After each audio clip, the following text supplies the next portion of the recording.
Ang reliyon manggod, musulod ka, bunyagan ka. Diba? So ang Islam dili inana.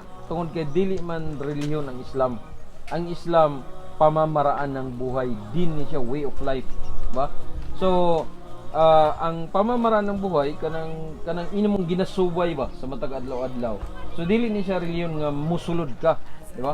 Sa pagkatinod sa paghimo sa ato sa Allah diri sa kalibutan, kaparte na ta sa Islam.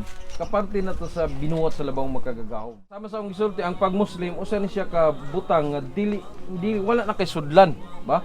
Kanang usa siya ka pamamaraan ng buhay ba, way of life, kanang pangadlaw-adlaw nimo nga pagpakabuhi mo na imong ginabuhat. Kanang ingon ang propeta, kul amantu billah tumastaqim. Igna nga wala lang Dios go sa sarang nga Dios. Human nimo malitok tuli ra imong pagkatao. So ang Islam day pagtulid sa imong pagkatao, di ba? So ako mong giimbitar, di ba? Nga mobalik ta sa reliyon sa atong o pamaagi sa atong katigulangan, di ba? Sama sa akong sulti, usa ni dili naman misconception nga mosulod kag Islam, wala man kay gasudlan, di ba?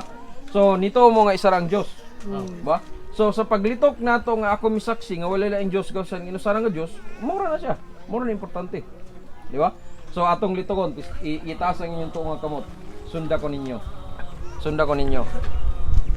Ashhadu an la ilaha illallah wa ashhadu anna Muhammad Rasulullah. Ako misaksi nga wala laing Dios gawas sa Allah ang nag-inusara ng Dios. Ug ako misaksi na si Muhammad ulipon sa Dios. So mo lang to siya. Masyaallah. So human nato tumalitok, tuliro nato tong pagkatao. Di ba? So kung gusto mo makatuon unsaon pagampo, pangutanan lang mo diri kang sa mga brother ba nga bisita dinhi. Importante man gud nga makabalo tag ampo. Kay ingon ang propeta ang tanan nga gikadar o gihimo sa Dios kay inani man gud before kuno gibuhat sa Allah ang kalibutan nahisulat na unsay mahitabo sa kalibutan og ingon siya walay makapausab sa nahisulat gawas lamang sa pagampo. So ang tanan butang atong iampo nato nga maayo ang atong health, iampo nato atong pamilya, iampo nato ang kaugmaon nato, iampo nato ang paraiso, ba?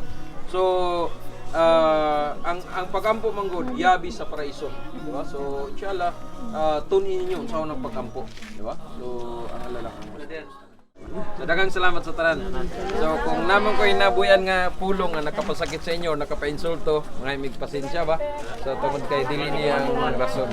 Kasi nga pa si Jesus. Nature's beauty dazzled my knowing everything comes on you, the Lord Most High. Allah